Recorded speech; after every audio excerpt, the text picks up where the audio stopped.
Somos Global Express Recruiting. Bueno, feliz día para todos. Hoy estamos con un invitado especial en Global Express Recruiting. Es uno de nuestros casos de éxito que le ha cambiado la vida un montón en los Estados Unidos y que hoy lo tenemos haciendo parte de esta conferencia, de este webinar informativo en Global Express Recruiting. José Antonio, ¿cómo estás? Bienvenido.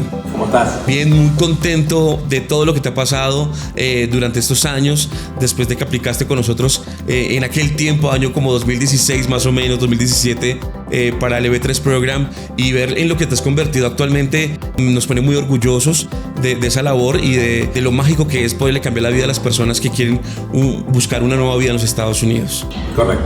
Contémosle un poquito a la gente cómo era esa vida en ese tiempo en Venezuela, más o menos año 2016 que residías allí. Bueno, la vida en Venezuela no es sorpresa para nadie que vea un poquito de noticias, ¿no? O sea, la inseguridad, la incertidumbre política, los factores económicos cambiantes permanentemente que no te dan ningún tipo de garantía de nada, hacen que uno piensa en su familia y dice, bueno, mira, tengo que tomar otro curso. O sea, lamentablemente el curso que ha tomado Latinoamérica en general no ha sido el más certero, por lo menos para mí. Entonces yo decidí que yo, por el bien de mi familia, me tenía que ir. Y eso fue lo que nos llevó a irnos. José Antonio, ¿qué hacía en Venezuela? ¿En qué trabajaba? ¿En qué se especializaba en ese momento, en esa vida que tenía ya en Venezuela? Yo tenía una empresa de distribución de frutos secos y especies. ¿Y desde qué momento empezó como a rondarle por la cabeza ese tema de ir a buscar de pronto una mejor vida en otro país, sea en Europa o en Estados Unidos? ¿Por qué llegó ese pensamiento de emigrar? Bueno, por lo que te comentamos, la inseguridad que siempre, hace muchos años era algo que, oye, mira, le pasó algo al amigo del amigo, ya no empezó a ser el amigo del amigo, sino, oye, le pasó a mi amigo, le pasó a mi primo, le pasó a mi mamá.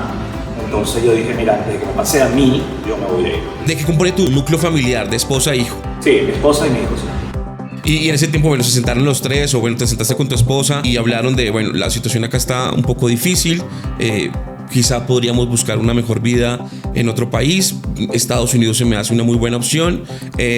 ¿Hubo algún inconveniente de pronto frente a tomar esta decisión, frente a de pronto que ella quisiera quedarse con su familia en Venezuela, o los dos tenían esa mentalidad de busquemos otra opción?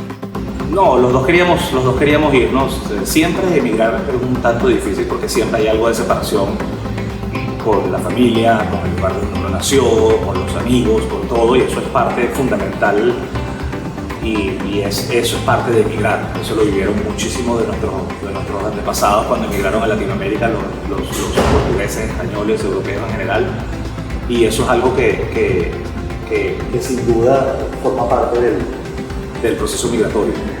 Y simplemente nosotros, en Estados Unidos, yo viajaba de joven unas cuantas veces de turista y es lo que yo quería. Cuando tú eres la primera vez y ves cómo funciona el sistema americano, dices, esto es lo que yo quiero. Sí, o sea, tú tuviste la posibilidad de antes de tomar el proceso, ya haber ido como turista a los Estados Unidos, comprobar cómo se mueve el dinero, la vida, el estilo de vida y demás, y dijiste, esto es lo que yo quiero para mi vida. La forma en cómo José, les contamos a toda la gente que está viendo esta conferencia y este gran testimonial de uno de estos casos de éxito, es que José decide migrar a los Estados Unidos, primero buscando como un asilo político, ¿no? Correcto. Pero al no tener como una respuesta fija frente al Departamento de los Estados Unidos y demás, y tener esa incertidumbre, obviamente, de todos los días levantarse y saber si voy a tener una respuesta o no, José decide buscar el tema de tener una mejor opción para poderse quedar, y es cuando nos encuentra nosotros en Global Express Recruiting. ¿Cómo fue este acercamiento, José? ¿Cómo eran esos días en ese momento cuando todo era diferente? Se levantaba uno pensando en ¿será que me van a decir que sí? ¿Será que me van a decir que no? Y llegar a buscarnos a nosotros. ¿Cómo fue ese proceso? El tema del asilo político siempre es complicado porque de por sí era complicado siempre porque depende de la apreciación de un oficial y que él entienda tu caso como que realmente tienes un caso político certero, que no puede ser inseguridad, que no, tiene que ser algo de persecución política de verdad. Y además, entonces, si bien es el caso, también tienes que esperar muchos años para que se den casos de personas que yo conozco, amigos y familiares que tienen 7, 8 años esperando por la entrevista y no la tienen todavía. Esos 7 años, 8 años son años donde tú no tienes un estatus permanente, donde no puedes desarrollar tu vida normalmente porque no eres residente permanente o ciudadano de los Estados Unidos todavía, ¿no? O sea, hay créditos a los que no tienes acceso, hay beneficios a los que no tienes acceso, no hay libertad de viaje. Si tú quieres, por ejemplo, aunque te vaya muy bien económicamente, quieres ir a Europa, tú dices, bueno, tienes que pedir un parol, entonces quizás no quieres salir con el parol. Todo es un nivel es un caso de incertidumbre muy prolongada que a mí no me gusta. Mata la cabeza toda esa zozobra todos los días de saber que en verdad uno no está como residente y no está tranquilo. ¿Y cómo llega el tema a encontrarnos, José? ¿Fue un amigo, fue un conocido? ¿Cómo fue el tema de llegar a Global Express Recruiting y conocer esta opción de la visa B3? Buscando soluciones para esto. Me enteré de que había una cosa que se llamaba el PERM o la EB3, que yo no sabía que existía, y a través de búsquedas online y por suerte, digo yo, online encontré y me acerqué a Global Express y me ofrecieron esta oportunidad de sacar mi residencia permanente y decidí irme por aquí, decidí tomar esa vía y bueno, gracias a Dios, ya eso fue hace ya unos años, 4, yo en enero puedo aplicar la ciudadanía, ya se cumplen los 5 años y ya puedo aplicar la ciudadanía americana. Sabemos que se te la van a dar, José, y a toda tu familia. Bueno, el tema de nos encontraste, te presentamos todo el programa en ese momento, sobre los beneficios de la visa B3, sobre cómo funcionaba el proceso, los plazos y demás. Hablaste con tu esposa. ¿Quién toma la decisión de tomar el patrocinio de sponsor, tú o tu esposa? No, fueron los dos, o sea, es una decisión que se toma en pareja siempre, una decisión de, bueno, mira, uno de los dos va a trabajar en esto y el otro va a tener la libertad de trabajar en otra cosa. Entonces yo tomé la decisión de irme yo a trabajar a la granja, y en el caso mío, y ya, o sea, fue algo que yo decidí hacerlo yo mismo.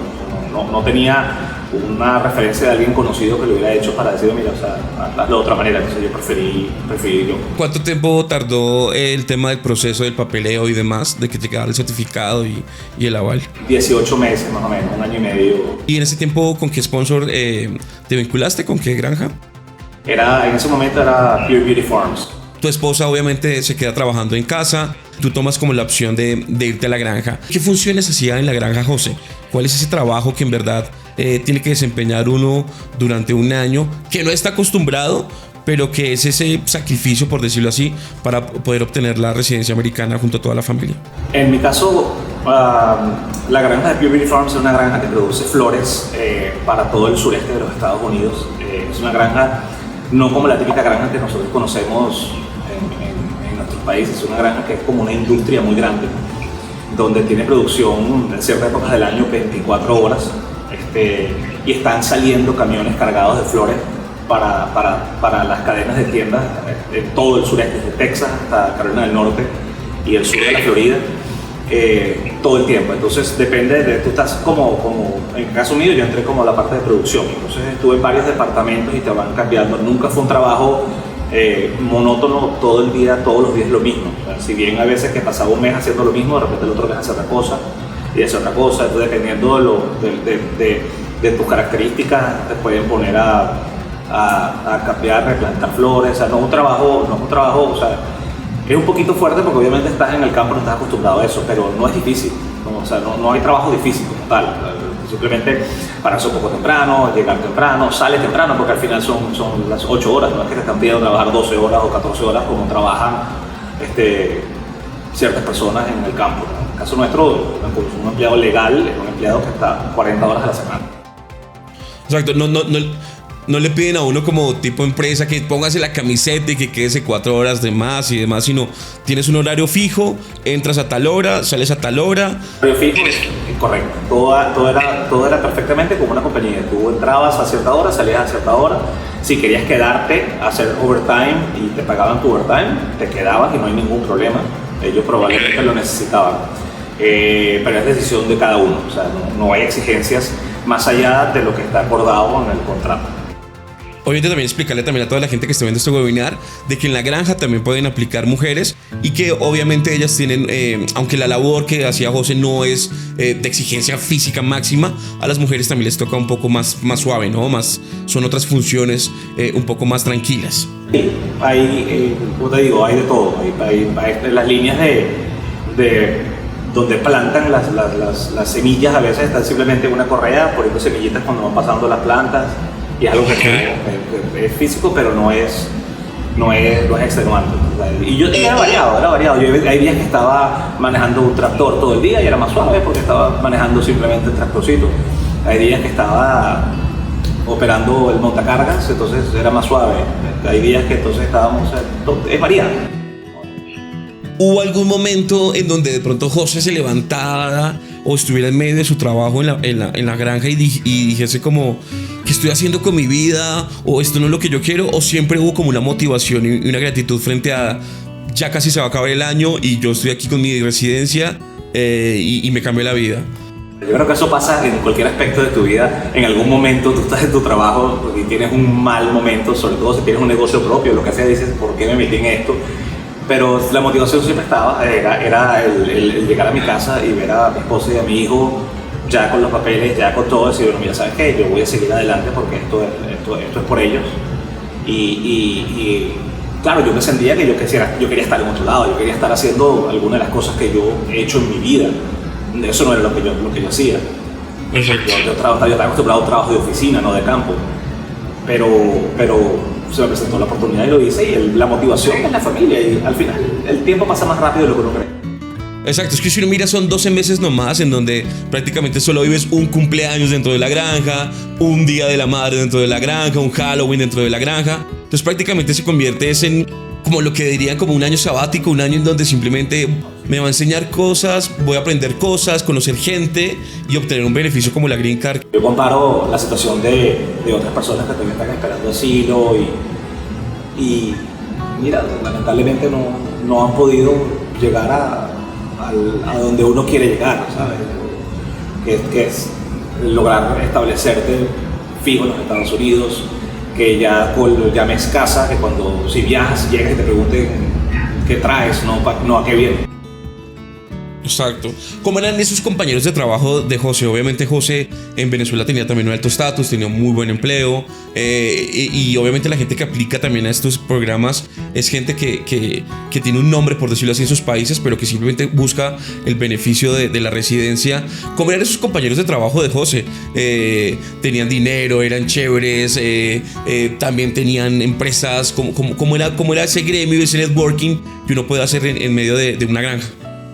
Bueno, eso era algo atípico porque al final yo me hice amigo de los que estaban en casos similares conmigo, en casos de M3, donde tenía amigos, mantengo contacto con ellos, amigos de Bangladesh, amigos de Vietnam y amigos de China, Taipei. Y seguimos en contacto y seguimos siendo amigos. Yo tenía uno inclusive que él era un tipo de muchísimo dinero en China, pero él optó por irse para allá y hacerlo él mismo inclusive. Y bueno, terminó su año y se mudó para Nueva York, en una casa que compró en Nueva York. Y tengo otro que se fue para Houston y compró su casa en Houston. O sea, que era gente que realmente tenía unos medios increíbles, pero esta solución era la alternativa más inteligente. Era como un gran motivador también, ¿no? A la hora de tú haciendo tu labor y saber que la persona que tenías al lado también tenía muy buen estatus, era persona de dinero, podremos decirlo así, y que también estaba haciendo la misma labor que tú, era como llena de valor de decir como sí se puede. O sea, aquí todos estamos detrás de un propósito, de un sueño y con toda. Se motivaban entre unos y otros. Si la persona, si tú no le tienes miedo a un día de trabajo, a aprender una nueva habilidad, mira, yo vi una señora que trabajaba ahí, tenía una cartera de Louis Vuitton, o sea, estaba ahí simplemente y no le tenía miedo al trabajo, como tampoco le tenía yo, y simplemente al terminar, mira, muchas gracias, yo estoy contento de haber tomado esa decisión, y de hecho se le ha recomendado a personas que tengo cerca, que me han dicho, oye, mira, ¿cómo hago? Y yo, bueno, mira, esto es lo que yo hice. y hoy día mi vida es otra, ¿no? ¿Cómo es el trato de estas empresas americanas con los trabajadores latinoamericanos? Obviamente nosotros tenemos los mejores sponsors en el mercado porque conseguimos sponsors que traten muy bien a los empleados, que se preocupen por ellos, que los acojan como si fueran residentes. Es uno de nuestros plus, pero quiero escucharlo por palabras de José. ¿Cómo era ese trato que tenía de sus jefes frente a usted y los demás compañeros latinoamericanos o de otras partes del mundo que estaban allá trabajando, buscando la residencia? El caso del trato con los empleados es un caso como de cualquier otra empresa. O sea, aquí en Estados Unidos uno tiene derechos, tiene beneficios y ellos te lo tienen que respetar. O sea, si necesitan meter más gente para cubrir un pedido muy grande, ellos meterán más gente, pero no te van a exigir a ti más horas de las que tú quieres dar. Y tienes tus vacaciones pagas y tienes tu seguro médico y tienes todos tus beneficios. A mí me ofrecieron todo mi paquete de beneficios como cualquier trabajador de cualquier empresa. Hablando un poco de la otra vida que vivía José en ese momento, y es tema de en la mañana tenía su horario de su granja y demás, pero en ese momento, en ese año, obviamente había que recortar un poco gastos mientras que te establecías y demás. Tu esposa trabajaba, también me decías, como profesora. ¿Cómo era llegar a la casa? ¿En dónde vivían en ese momento? ¿Alquilaron una casa, un apartamento? Bueno, alquilamos un apartamento inicialmente para lo mismo, para como yo no estaba produciendo la cantidad de dinero que podía producir porque estaba con este compromiso. Entonces alquilamos un apartamento y ahí estuvimos un tiempo hasta que logramos cumplir con los requisitos del contrato y ya después entonces ya fue otra cosa. Pero sí, o sea, yo salía los lunes y llegaba a la casa a las 5 de la tarde, era de 7 a 4 de la tarde, 7 y media, 4 y media, dependiendo. Y llegaba temprano a mi casa y ya está. Y los fines de semana, si yo quería hacer otra cosa o si quería hacer algún trabajo independiente, yo lo podía hacer y podía ganar más dinero también.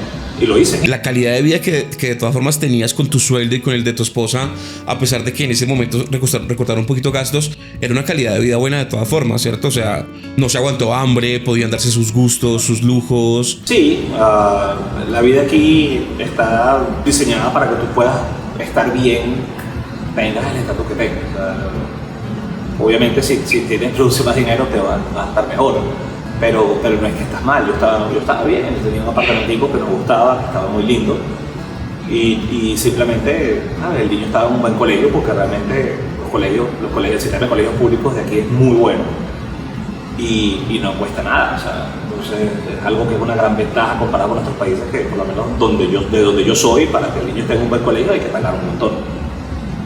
Aquí no, entonces nuestra vida estaba bien, o sea, nosotros estábamos bien en la finca y estamos mejor ahora, pero vale la pena 100%. Del tema del colegio y demás, a muchos padres les interesa porque también es, obviamente, la decisión no es solo mía, de mi esposa, sino también es de cambiar a mi hijo de colegio, cambiar de amiguitos, cambiar de la forma en cómo se enseña quizá en Venezuela, en Colombia, ahora cómo se va a enseñar en los Estados Unidos. ¿Cómo fue ese proceso y esa transición? ¿Fue buena para el niño? ¿Se acopló muy chévere? ¿Cómo fue también el tema de conocer una educación pública de calidad? ¿Cómo fue el tema de los colegios ahí? Los niños se acoplan muy rápidamente. Y ellos al principio con la cosa del idioma un poquito se tropiezan un poquitito y a los 2 meses ya están incorporados. Los niños son los que menos tienen que preocuparse los padres a la hora de emigrar. Yo he visto niños que se van a España y a los 2 meses hablan como un español.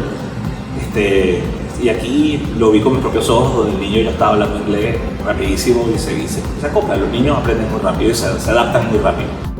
Y la búsqueda de uno encontrar un colegio cerca a la zona donde uno está viviendo es fácil, como esa diligencia, por decirlo así. No es tan difícil. No, porque es distinto. O sea, si tú vives en una zona, a ti te toca el colegio público de esa zona y ellos te tienen que aceptar. Y ya. O sea, tú dices, mira, yo vivo en Kendall y el colegio que me toca esta zona es este, y tú llevas al niño y pues tu prueba de que vives ahí y ellos bienvenidos al colegio. O sea, no hay que, pero que no, en la parte de la época del año que sea, cuando sea, te lo tienen que aceptar. O sea, el trámite de los colegios, en verdad, el tema del papeleo es de lo que menos se tienen que preocupar los papás porque es muy fácil. Para nada, es muy sencillo. ¿Y has notado una diferencia en educación frente a un colegio público en los Estados Unidos de calidad frente a lo que quizás se puede vivir en tu país, en Venezuela?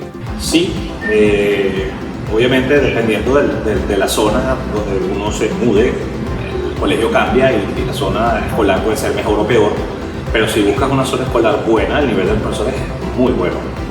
Y los niños están estudiando con un currículum muy actualizado y con profesores que están, por lo que yo he visto, apasionados y bien orientados en crear profesionales serios. A mí me gusta mucho el sistema educativo.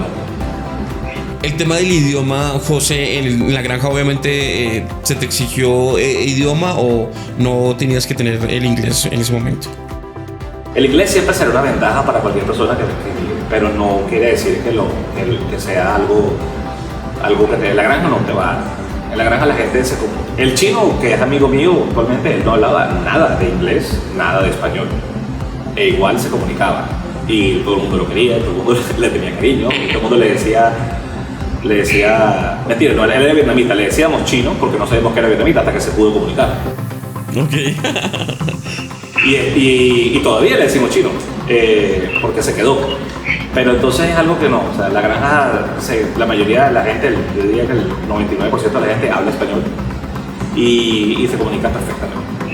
¿Y ahorita el nivel de inglés tuyo y de tu familia ha cambiado? ¿Ya estás súper conversacional y demás? Sí, aquí la gran ventaja es que esto, por lo menos los condados del sur de la Florida ofrecen cursos de inglés totalmente gratis o casi gratis, de $20 al mes, $10 al mes, para que las personas que quieran, los adultos que quieran ir, van de noche y pueden agarrar cursos de inglés y eso facilita mucho. A ellos les interesa que tú aprendas a hablar inglés, entonces te dan toda la facilidad. Somos Global Express Recruiting,